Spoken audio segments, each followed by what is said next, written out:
Spotify has been under the spotlight this week after musician Neil Young issued an ultimatum to the platform about misinformation being spread on Joe Rogan's Spotify-exclusive podcast. Both Spotify and Joe Rogan have since responded, pledging to be more responsible going forward. At the same time, schools in Tennessee, America, and Queensland, Australia have come under scrutiny, the first for banning Art Spiegelman's graphic novel Mouse, and the second for issuing a contract that students must identify with the gender assigned to them at birth. These events have got us thinking about freedom of speech, censorship, and how we talk about the things that matter. Welcome to Pop Politics. I'm Damien Lewarden. And I'm Mitchell Ackhurst. Together, we are Third Take. So, Mitchell, we are talking about the whole Joe Rogan Spotify dilemma to start off with. A little bit of a recap. It was about a week and a half ago now. Neil Young, the old school rocker, put out an ultimatum to Spotify saying it's me or Joe Rogan, as he was concerned about COVID vaccine misinformation being spread on Joe Rogan's podcast, The Joe Rogan Experience. Joni Mitchell followed, both of them having their music removed from the platform. Since then, both Spotify and Joe Rogan have responded. So Joe Rogan has come out and said that he's going to try to be more responsible in the people he has on and making sure he does his research before talking to them. And Spotify has turned around and said they're going to put a content advisory warning on any podcast that talks about COVID. So let's start with the question, do the responses from Spotify and Joe Rogan go far enough? No, never. We're all watching the internet a lot more closely now that we're spending more time indoors. So I think we will have noticed over the past couple of years that, hey, controversial, terrible, bad / just inconvenient thing happens. Company doesn't respond. Then a few days go by, company responds, stock prices go up. And company responding doesn't equal company doing anything. So it's like, it's a start that they've said they'll add content advisory, but I think there's a lot to be said for what censorship is and what simple common sense is. So this is maybe a little too close to what's been happening on YouTube for the better part of a decade, which is when you've got a platform that kind of relies on just vacuuming up everything it can, it's going to suck up stuff that sucks. And on YouTube, they still haven't really given any solution to prevent young women who are interested in video games from encountering inflammatory, sexist, horrible videos, just because they've clicked once or twice away from the channel that they love, or older guys who maybe don't have very strong political views encountering hobbyist videos that suddenly radicalize them in all the wrong ways. This is like a problem of the internet, I suppose. And Spotify is now encountering that because it wants to be the ruler of all podcasts. But, as you say, what have they done? Okay, they haven't really done much. They said they're going to add a content advisory, yes, which people pay attention to about as much as they pay attention to ratings on anything else, which is like, does it say it involves explicit talk about sex and therefore I shouldn't show it to my 13-year-old? Okay, maybe. And that's about it. I think it's the same with podcasts. Yeah, I was going to say, we see it all the time with even like Grand Theft Auto, Call of Duty. These are rated for 15-year-olds, 18-year-olds, and yet, we know that kids are playing them. And we're, as a society, not particularly aware of what everybody's interested in because, I guess we like to think that we're free enough that everybody has their own interests, and so we're not policing areas of interest, but we do understand vaguely that extreme violence and explicit sexual content might not be good for minors. Like there's that vague idea, even if it's not kept to, that maybe we want to keep it away from kids so that they don't get traumatized when they're that young. But even then, that's vague. As you say, with Grand Theft Auto, like, people don't even notice. So when your content advisory may contain extreme or edge case opinions about a global pandemic, I mean, who's going to notice that? I don't think it's going to do very much. And there is no actual informational filter here, because all of these platforms are going to be filled with as many lies as they're filled with truths. I'm not saying that old school media was technically any better. I mean, there may have been a slightly higher percentage of media that looked good and sounded like it knew what it was talking about than there is with social media, with anybody themselves putting out a podcast, two yokels like us. I'm just going to stop putting you out a there. podcast. I'm just Yeah? going to stop you there because that is something that I want to come back to. But first, I want to Okay. do. I want to talk about the Spotify content advisory, because the thing they've said that I find really interesting is they've said we're going to put it on any podcast that discusses COVID. So not just a podcast that can potentially contain misinformation. That's the thing that gets me. It's like they're not saying like, oh, be warned, this content may lead you down the wrong track. It's saying that anything about COVID could lead you down the wrong track. And I Oh think my that, goodness. yeah, That's that's that's for me, I was giving them the benefit of the doubt, and I was like, "Oh, okay, it's step one." That's not even step one. Ugh.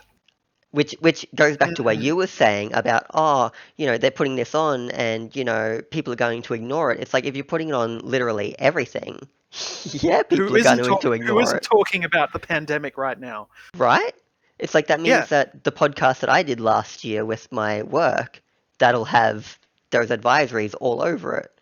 However, whether we're the leaders of Spotify, or whether we're mods on a forum, or whether we work for YouTube, it is impossible to prevent conspiracy thinking. Oh, absolutely. There is no information policing that can entirely prevent the kind of person who would believe code misinformation from coming to learn all kinds of non-information from anywhere. Like, if we were to suggest the opposite of what a place like Spotify has done, and suggest that misinformation would be removed from the service no matter what, it would be helpful, but it would also be censorship. Yeah, that would be extremely problematic, because then it's like, who is the arbiter Absolutely. of information? And then you kind of, I mean, like, and there's always been arbiters of information. That has always been the role of the media, right? Well, yeah. So we've gone from having a very small creator pool going out to a very wide user base, to now having this sort of wide user creator pool where anyone can create a podcast. Any two yobbos with webcams and microphones can create a podcast. So we're now in a situation where it's not as if it's any better, but the volume has suddenly increased. Mm. So maybe there's an argument to be made that it's even more dangerous, but there's still no justification for that kind of censorship, because, as Marge Simpson found out, the episode is called Itchy and Scratchy and Marge, and it's a story about Marge realizing that the cartoon Itchy and Scratchy, which is a parody of Tom and Jerry essentially, is way too violent for the kids, and leading a charge to have it censored, Mm. and at the same time wanting to support the housing of Michelangelo's David in the Springfield Museum, which puts her in between two different groups. The group that she started in the first place, who was trying to censor for the children, and the artists and, well, artists, the creators of Itchy and Scratchy, who quite reasonably can argue that if you want to have Michelangelo's David in the Springfield Museum, you can't then argue that you have to censor Itchy and Scratchy, because, you know, art is art. And and I always think about that one for some reason. It might have been the first time I'd ever really thought of it. If we want to have podcasts talk about important topics, then we can't say, and now that you mention it, this is exactly the problem with what Spotify is saying, is that they're taking a little step towards this. They're saying, well, if it talks about COVID at all, it has to be suspect. It has to have this additional layer of protection. A little bit of what you were saying there, kind of like, especially a bit earlier when you were talking about the whole prod-user idea, that producer-user blend that we see so much now across all our media, really. Because that goes to a part of what Joe Rogan said in response. And I just want to add a disclaimer here that I do not watch or do not listen to Joe Rogan's podcast. So on like a holistic level, obviously most of what he says isn't that controversial, right? It's like 3 hour long podcast and you might get like a 20-second grab of it where him or his guest says something that's going to get people riled up. But most of it is nothing to be concerned about. It's like genuine, just conversation. So I don't agree with this idea that, you know, he should be removed from Spotify fundamentally. But he's come out and he said, oh, well, you know, I'm just a guy. I don't know anything. I don't do any research before going into these podcasts. And we just have conversations. And it's a kind of, it feels like a way to him to just sort of like wash his hands of it and say, I'm not responsible. I'm not a part of the media. And I think that is a cop-out because he has an audience of something like 11 million people for each podcast. If I remember correctly, his podcasts are downloaded about 200 million times monthly. It's like that is an enormous audience. You can't just wash your hands and say you have no responsibility when you are talking to that many people. Well, this goes back to the censorship argument, which is that, like, honestly, I don't believe in that kind of censorship because I don't think we should be policing people's minds. No. The reverse angle is that when you're putting a podcast out that 11 million people listen to, there's an implied duty of care there. And this is something that capitalism really has no real phrasing for. But broadly, if you're being listened to by that many millions of people, you should care about what's being said on the program, because you don't know what situation those people who are listening to you are in. And I think about this in something we were talking about before the show, even with like relationships with my extended family. I think what is what I have to say going to do to my uncle or my cousin when I say it, you know?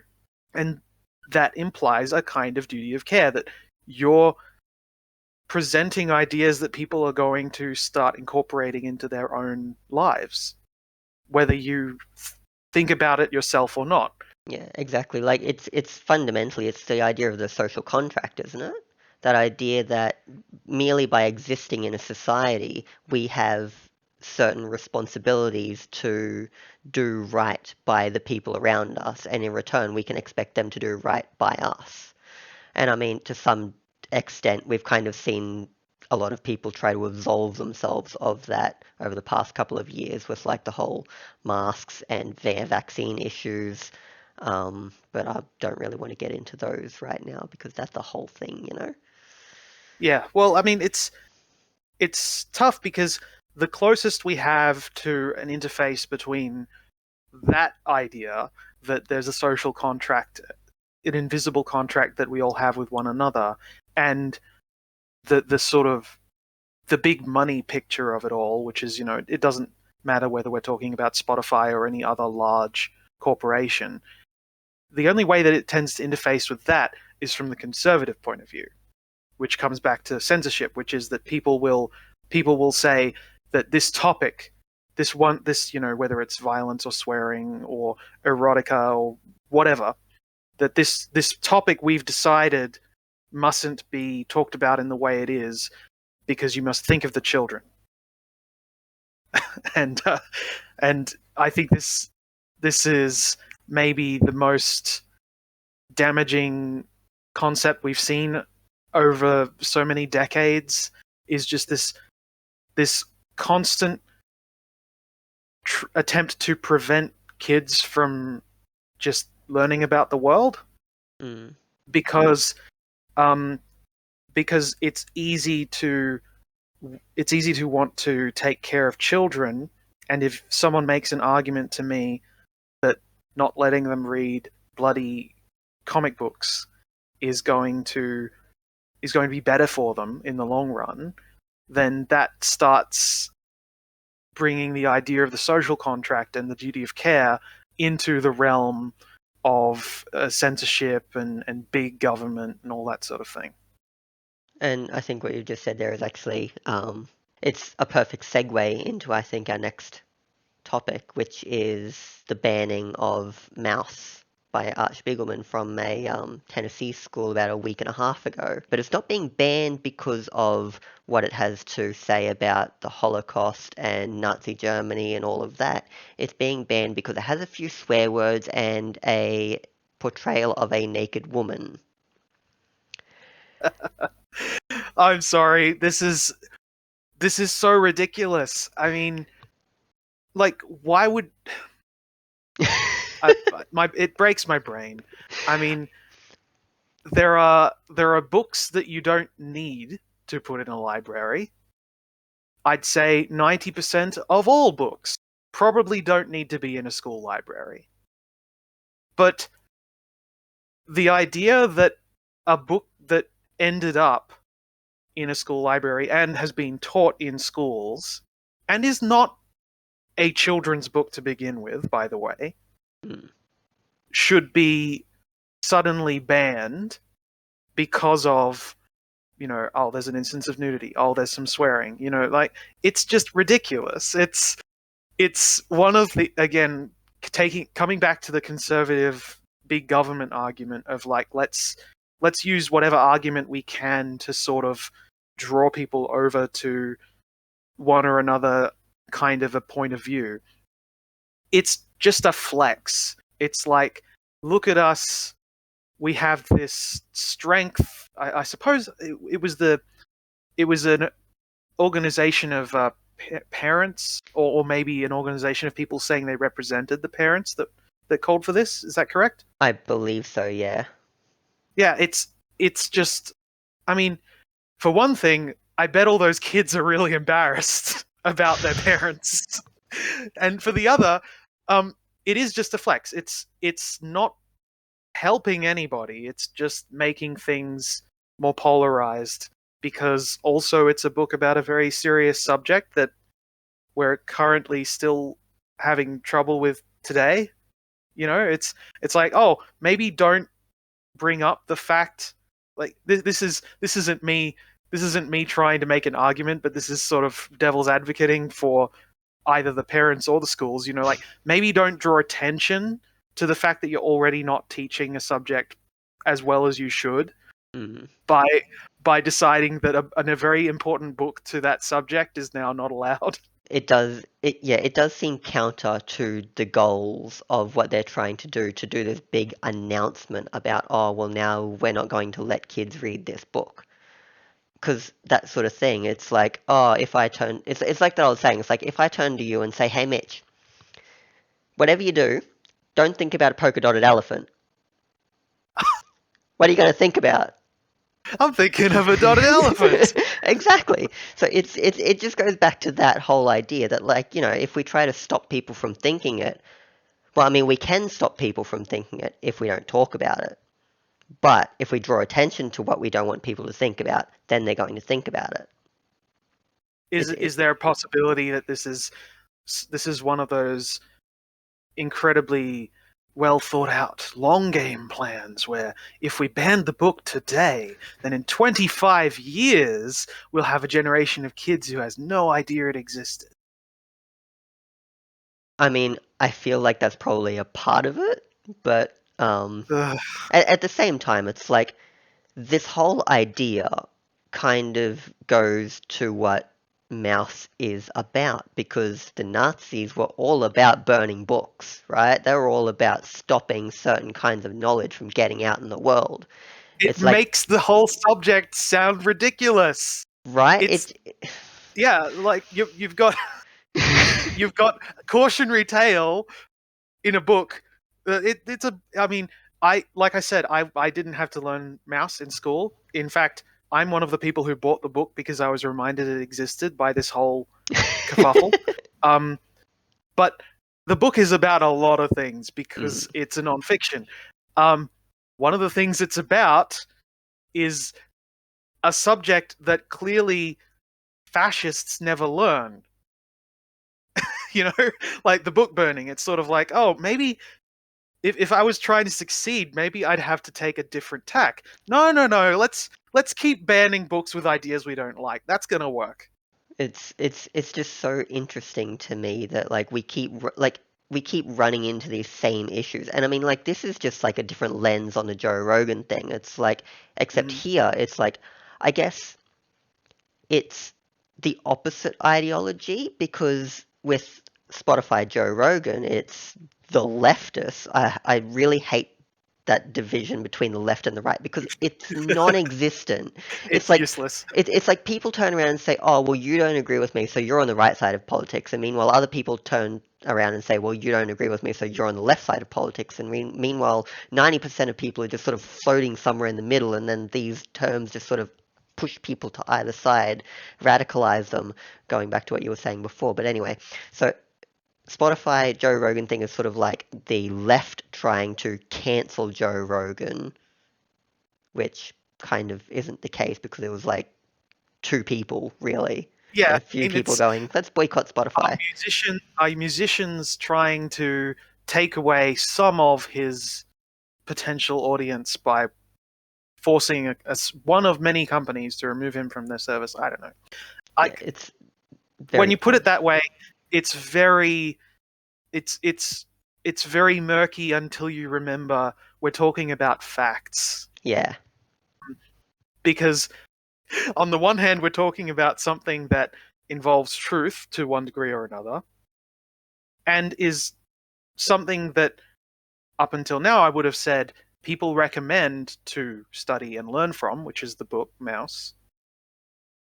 And on the other hand, we have misinformation.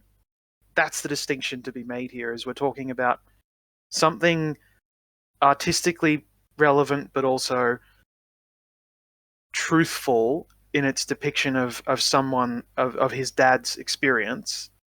And not that I want to say podcasts aren't art, because of course they are. I mean, look, you and I are here. Um, but misinformation on a podcast is not morally protectable. Like there's no reason to protect misinformation on a podcast the way you want to protect artistic expression. It's so distinctly different from misinformation, even if it's, as you say, just a 20-second segment of a 3-hour show where someone spouts misinformation. Like there is a big difference there. Mm. Um, there's a difference between misinformation and disinformation. And I think I think you can sort of, to some degree, forgive misinformation, because a lot of the time it's a genuinely held belief. Like, there's the point where it's like a genuinely held belief can be wrong, but then you have disinformation, which is like concerted campaigns to get that misinformation out. And that is, I think, where the real danger lies. It's not in, two people having a conversation, one saying something wrong. It's two people having a conversation in front of 11 million people, one of those people intentionally going out of their way to spread false information to those 11 million people intentionally and with that purpose. Well, That's a subject that we could do a whole podcast on. Oh, yes. Unfortunately, it's a bit too massive for just an offhanded comment on a show like this. But Yeah. come on, like there are people who want you to die. You just have to accept that there are people out there who think that they themselves would be better off and that the world would move on with you dead. And when we're talking disinformation, it's because there are people whose operational principles are just people can die, people will die, and in fact, it is better for me if they do. Mm. And those are the kinds of people who don't care about disseminating correct information about a global pandemic. At least I kind of hope it's only those people and not, Well, that's the opposite end of the distinction you make between mis and disinformation. yeah. Is disinformation in that case can still benefit from turning into the misinformation of the uninformed. Mm. And that's kind of what it aims to do. It aims to sort of spread itself faster than truth. What's that Granny used to say is a lie can run all the way around the world before the truth has got its boots on. Yeah, exactly. The thing, the comparison that came to mind when I heard about it was the big hullabaloo when they announced that they would stop printing 6 of Dr. Seuss's books.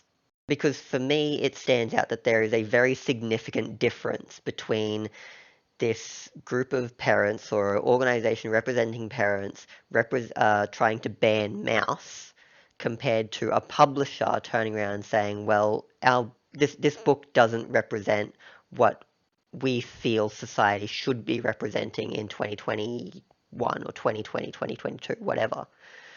And I just want to ask, do you feel the same way?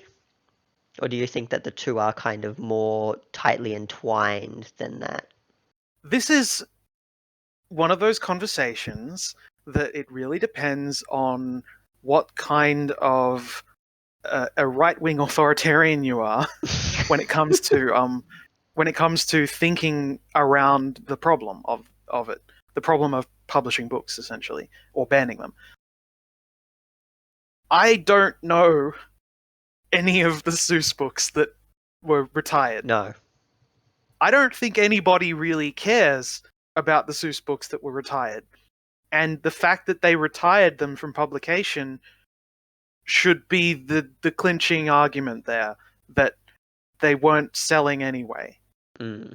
And and Mouse is one of the books that keeps selling. This ban caused it to sell even more because people were reminded that, hey, there's this book called Mouse that people really like and it's very, very good. Allegedly. Sorry, my book is still in the mail, so I won't give you a review of it until I've had a chance to read, but allegedly it is very good. And yeah, like you aren't suddenly going to stop publishing that book unless it's drastically reduced in sales, which it won't because it talks about things people always need to talk about. You know, the Bible will never be out of print. Lord of the Rings will very likely never be out of print. Mm. And let's see, out of these, I don't think Green Eggs and Ham will ever really stop being sold because that's a pretty important book. You know, if you got to choose between different Dr. Seuss books, Yeah, you know, it's like you're gonna Green Eggs keep and Ham. Green Egg the Ham and you're gonna get rid of What We Do at the Zoo or whatever it was called. So yeah. It is interesting, however, that I bet you if you've got these families on tape, if you saying why they'd rather not buy those over the better ones, you know, there's probably a lot more of those families non-vocal than the parents who are allegedly part of this group trying to get Mouse banned. Because I guess to some degree it always does come back to the same idea of a certain vocal minority trying to say how things should be. And like that crosses the halls of politics. It's like that's on both sides.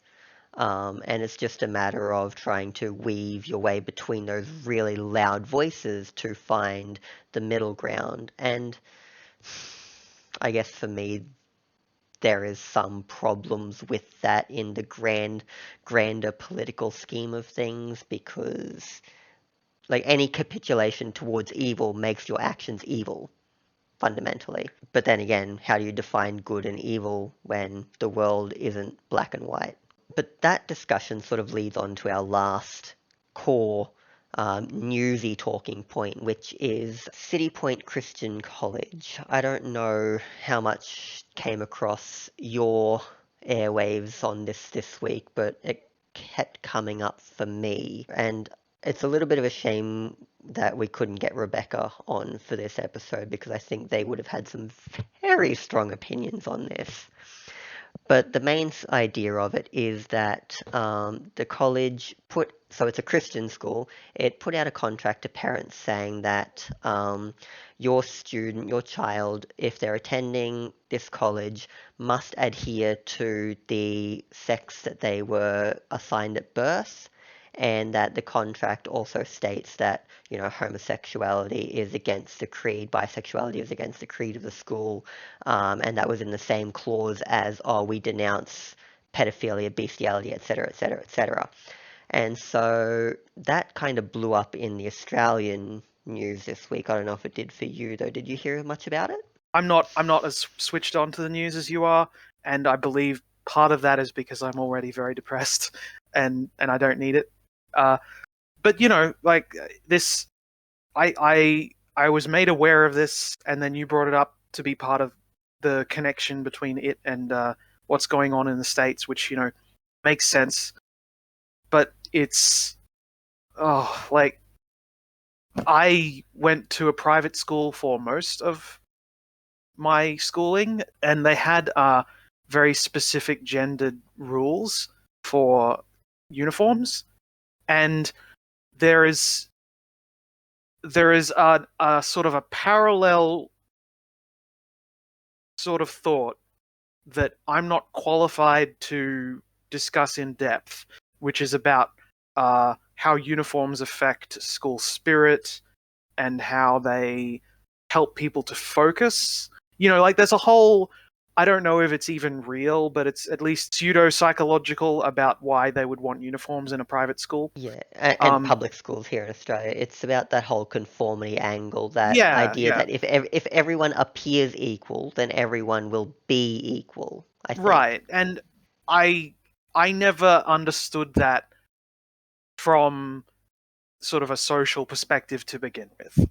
And when you bring up this as an example at City Point Christian College, it's like I couldn't even begin to explain the inner workings of these kinds of decisions. I just think they don't make any sense. Yeah. Like for me, like from a fundamentalist, humanist, me being a socialist, whatever else perspective, it doesn't make sense, because it's very clearly discriminating against a certain, I don't know, class, kind, whatever you want to say, of people. Yeah. Um, but I get it within the values of that particular school, because it is a fundamentalist Christian school, is my understanding. So Okay. it's very much aligned with that whole value system. And I think since the news came out, they've rescinded the contract. I think they've apologized, blah blah blah. Um, I mean, that's more than what Spotify has done, isn't it? That's actually surprising. it is.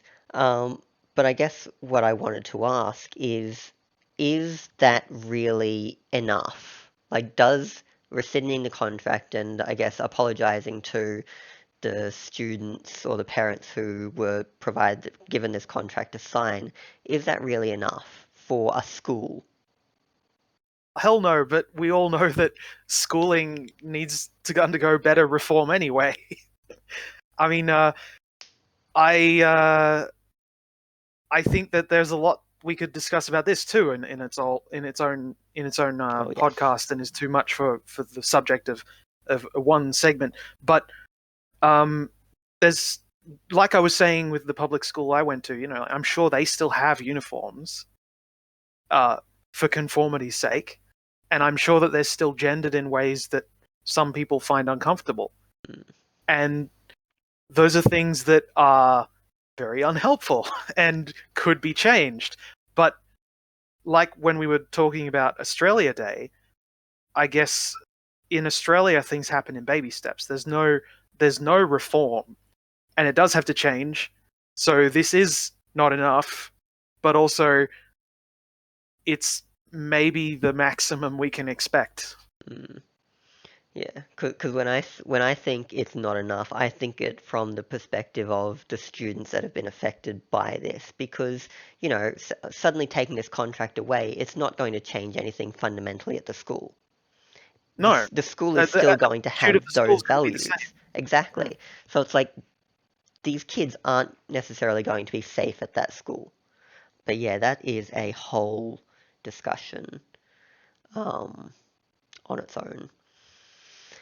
So I think just for the last thing, really quickly, is I wanted to ask you. So far we've spoken quite a lot about censorship, and we've tried to sort of steer it towards that idea of like, how do you talk about things, right? Mhm. So I guess I want to finish off by, rather than saying how do we talk about things, I want to ask what it is we're talking about, because this whole show is about, so yes, we sort of have to follow the news to some degree if we want to be relevant, which I do. But alongside that, there's this idea that, you know, we are human beings, and as human beings in a society, there are certain things that we care about, there are things that we want to talk about. So, really quickly, what for you are some of those things? Well, it's probably pretty obvious from what we've been discussing, but like I'm in the position where I've been born luckily with a lot of privilege, so I don't have to struggle for my mere existence in the way that I think a lot of people do in this country and in the world. Uh, and we've become more and more aware of through the internet by communicating with people who otherwise wouldn't have a voice through the socials. So people have less of an excuse not to understand this. And fact is, I'm very socialist and very Christian, so I kind of can't ignore these subjects because I believe that love is the key. It sounds corny to talk about, but loving one another involves listening to one another, and that's something that people don't do in these news topics. Is clearly they're not listening. They'd rather talk, or I think the way it was described is they're listening with their mouth rather than their ears. Working through issues that anyone at a disadvantage has requires listening. And if you're not listening, or you're listening with your mouth, then you're just getting in the way. And that's what all of these have to do with in one way or another, is if you're platforming someone who has a point of view that is at the least misinformation and at worst disseminating disinformation to the masses, like 11 million isn't the population of either America or Australia, but it's a large number of people. Whether it's that group or whether it is children in a school who deserve to learn about stuff, like it's kind of bizarre that it is about a book that was so important when it was written. It's funny that it is a specific book and not even thinking about topics the way I suppose this is worth bringing up right now, but the idea that other schools in the southern states of America want to avoid teaching about slavery, for example, because Mm. they think it would hurt the feelings of the white children. Oh, I hope the sound of my eyeballs rolling didn't blast the microphone or anything. But yeah, like the children in that situation, or uh, people who are discriminated against for various identities in the City Point Christian College situation. All of these are problems that require listening that are not being solved because people aren't listening. So when it comes to the news, it's a matter of I care because I want to know everything that is being said so that when I'm in that situation, I can do the listening, and the solving rather than the talking and the overriding. Because so like I'm sitting over here to the side, not necessarily being disadvantaged by any of these specific topics, but I still want to understand so that when I interact with other people on a daily basis, I can assist rather than add to the disadvantage. There are a few things you said that really align with where I'm coming from, because one thing that I said to the Third Take team a few weeks ago is I want to change the way that we're doing these conversations because I want to structure them more around particular questions. Hmm? And so for this week, the prevailing question that I wanted us to talk about was how do we talk about what matters? And you kind of just answered that. It's not necessarily like, sure, you and I can sit here and we can talk our tongues off if we want, but it's also about listening. It's about listening to the people who are affected by these things, because I'm in the same boat as you. I'm not directly affected by any of these topics, but they still interest me as, I don't know, I don't call myself a journalist because I don't do journalism, but as a commentator, it's like the Spotify thing and Joe Rogan thing that affects me because I'm here doing this podcast with you and with Rebecca and with Amy and Mike. And so it's those lessons that we can learn from that, we have a responsibility to make sure that the things we say are broadly correct and we're not telling people lies. The mouse thing, it's like that interests me because young people are so important, and it's important that they have the opportunity to learn about the past in a holistic manner. Um, and that they understand that, atrocities happened. It's like you can give them a book that's written for them. I think the comparison that I saw come up was the boy in the striped pajamas, Yeah, and it's like I haven't, again, another thing I haven't read, but it's like it's not not. a great book. Yeah, I haven't read it either. I simply know from reputation and reading summaries. Not a great book. yeah, I've heard the same thing, but it's sort of like this very sort of light look at what happened in Nazi Germany by comparison. So it's like it's not sharing that truth, that, the real raw shit that went down. And then when you get to City Point Christian College, it's young people, and it's making sure Hmm. that young people are comfortable within themselves.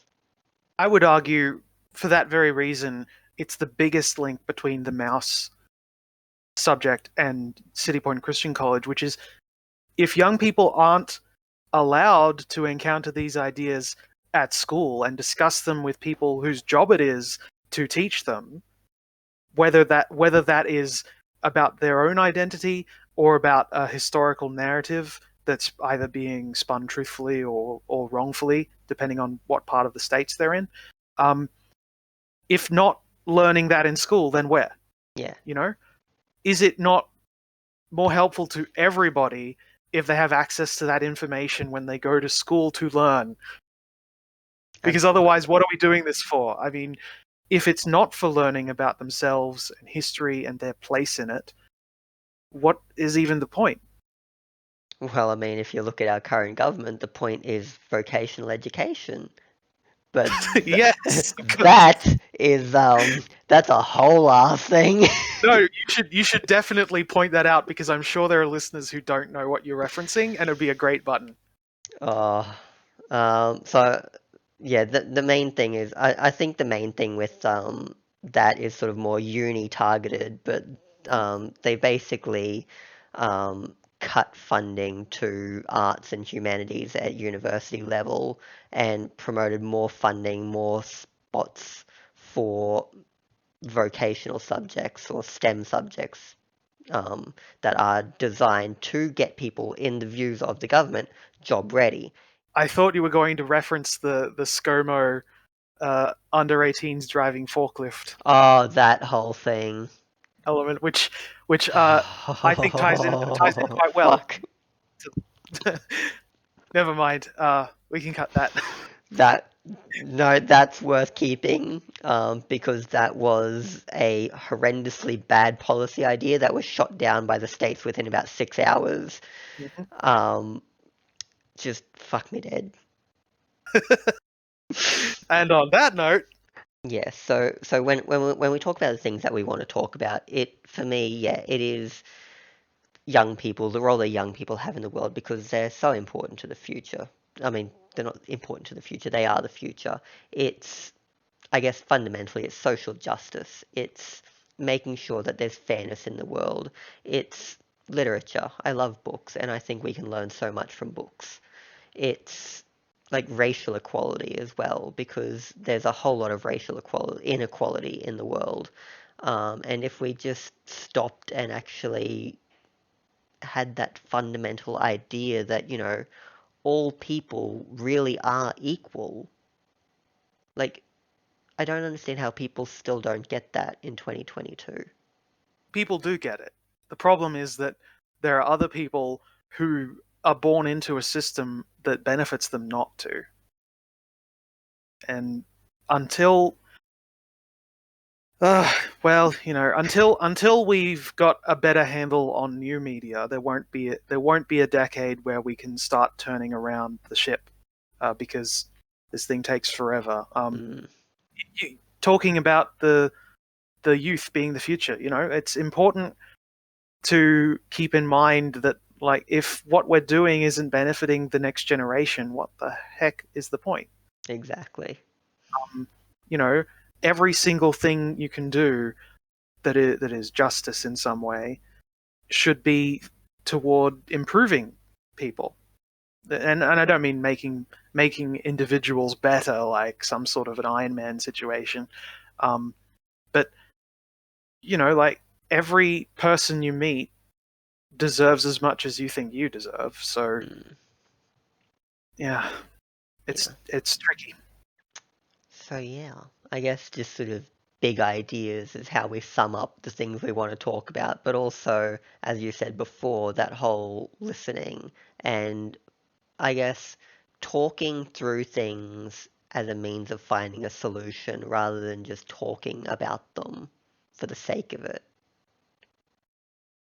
Well, that sounds like one of those projects that we should probably think about for third take, because yeah, we can talk about this until the cows come home, but then there's actually doing and getting things fixed. Big discussions. Um, Thank you very much. This is always entertaining. well, I'm glad to know you're enjoying it, because I certainly am too. And I hope that our listeners are. And with that, we will end this because we have gone massively over time. We'll see you next week. Thank you.